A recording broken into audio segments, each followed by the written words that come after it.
now it's time for the news. Wherever you are, hope you have a good afternoon. Bye-bye. Thanks, Jane. I'm Tom Hepworth. You're watching South Today as Southern Water announces a plan to cut sewage spills, but bills will rise to pay for it.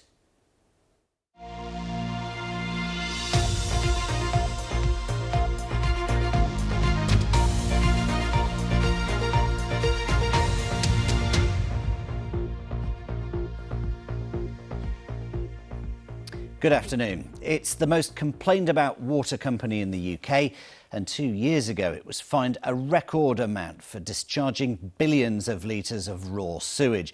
But today, Southern Water has unveiled how it plans to reduce that. It's investing £1.5 billion. Sean Killick has been finding out where the money's going and where it's coming from. £1.5 billion.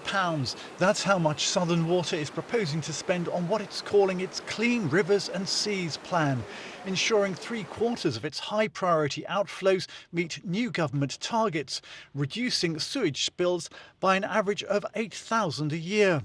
It's launched an online interactive map to show what's proposed. It's prioritising bathing waters and shellfish areas. It'll add £20 a month before inflation to the average bill by 2030. The company says the money will be spent on new improvements, not what it acknowledges as a lack of investment in the past. They're not picking up the cost for that. That's been footed by shareholders. The company hasn't given any dividend payments in that period because we're reinvesting all of that profit. So customers are not paying for that. What we're talking about now is new requirements, enhancement on that base. And what we're talking about here is storm overflows, which we will be going as hard and fast as possible on to try and beat some of the targets we have from DEFRA. Worthing is one of 20 councils in the south which formed a group to pressure Southern Water over pollution and infrastructure failures. There's disappointment here that more is not being proposed and concern about the cost to customers. By passing the financial burden onto the bill payers, just reeks, doesn't it, even more so of the financial sort of mismanagement of this whole industry over the last 13 years. It's just appalling that it's in such a state, that it is now so phenomenally expensive to repair, that the money is once again being pushed back onto residents.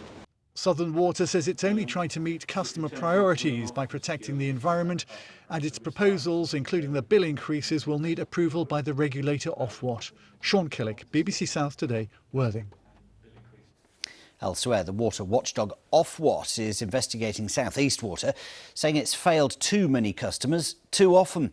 Homes and businesses in Sussex, Northern Hampshire and Berkshire are among more than 2 million served by the supplier. Ofwat's examining possible failures in the supply system. The Liberal Democrat MP Layla Moran has said a member of her family has died in Gaza. The Oxford West and Abingdon MP, whose mother is Palestinian, told the Commons last night that a family member died because they couldn't get medical care and water. Ms Moran said it was the most difficult day she had endured in her parliamentary career. Having spoken about how they are in a church in Gaza City and how they didn't, I'm afraid, die of a bomb. Instead, they died perhaps for lack of food, perhaps for dehydration. Their health deteriorated in the last week and they couldn't get to the hospital they needed.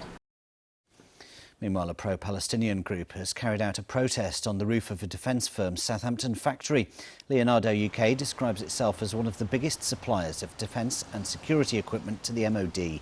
Police say they were called to the building on First Avenue this morning. Officers remain at the scene. A pupil referral unit in Surrey says it's facing a surge in demand after a rise in school exclusions. The Inclusive Education Trust, which runs 3 units, said requests for support had grown since the pandemic. Figures show permanent exclusions in Surrey nearly doubled in 4 years, from 59 to 107 in 2021-22.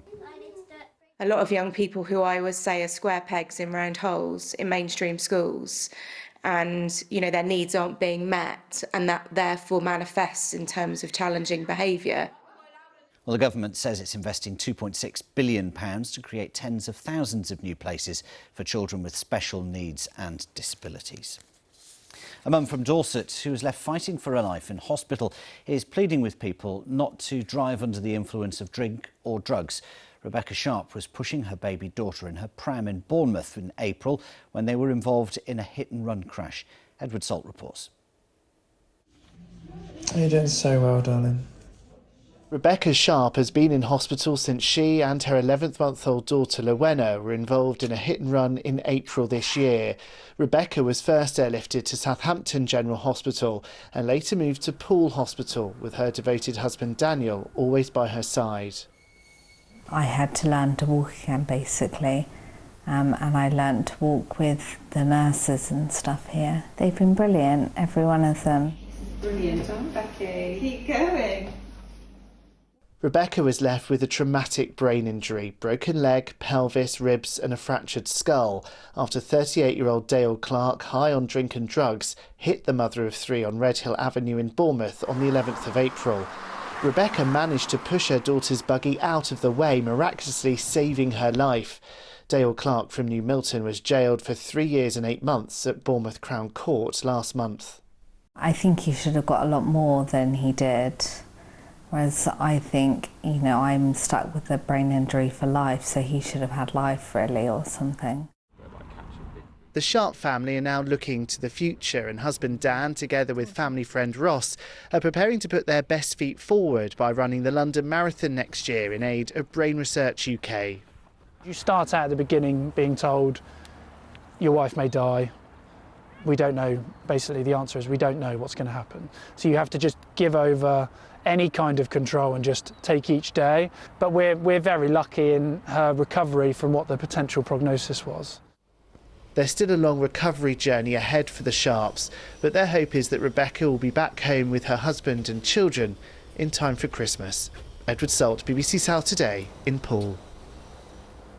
6 glider pilots from the south are preparing to compete for Great Britain at the World Gliding Championships. They'll travel to Australia next month to compete in a series of long races testing the skill and speed of pilots. The championships in Narromine in New South Wales see 80 competitors from 21 nations taking part, clocking up the air miles. Typically in the UK we'll get 300-kilometre flight on the average day, which would be from here, Basingstoke, to somewhere like Gloucester, up to Northampton and then back to Basingstoke. But in the World Championships on Australia we should get 500-600-kilometre flights. Well, Alexis is here now with the weather. Not many thermals today, I guess. No, Tom, we've had a lot of rain this morning. Yes, we are going to continue to see lots of rain through this afternoon. It will start to ease as the low pressure starts to pull away. This fairly grey scene was photographed today in Mudderford in Dorset by one of our weather watchers. So for the rest of today, we'll see that low pressure start to pull eastwards. That will take the rain with it. So it is an improving picture, but there's still a lot of cloud out there. Patchy drizzle is a possibility. Outbreaks of light and patchy rain during the afternoon, and temperatures today will peak at around 8 to 11 Celsius. So overnight tonight we'll see further rain arrive from the west through the early hours of the morning. That could be heavy and persistent. It's another band of rain. Clearer skies developing behind, and under the clear skies it will turn quite chilly. Temperatures could drop as low as around 4 Celsius. So we start the day tomorrow with a good deal of sunshine. There will be slightly more cloud nudging in from the southwest as we head through the afternoon. That's ahead of a weather front which is expected to arrive tomorrow night and during the early hours of Saturday morning. So the weekend pretty unsettled at times, but Friday, tomorrow, a decent day with a good deal of sunshine, more cloud arriving from the southwest through the afternoon and into the evening. So tomorrow's a decent day. We're in between weather fronts or weather systems. Another area of low pressure starts to push in for Saturday, and we will see some rain on Saturday. Sunday, patchy rain is a possibility, and into next week it's still fairly unsettled. Sunday's the better day of the weekend. Sunny spells and scattered showers to follow some patchy rain in the morning, and it will be mild over the weekend. Tom. Alexis, thanks very much indeed. That's it from us for the time being. Thank you for being there. And Jenna's here with South Today at 6:30. Join her if you can. Bye-bye from us.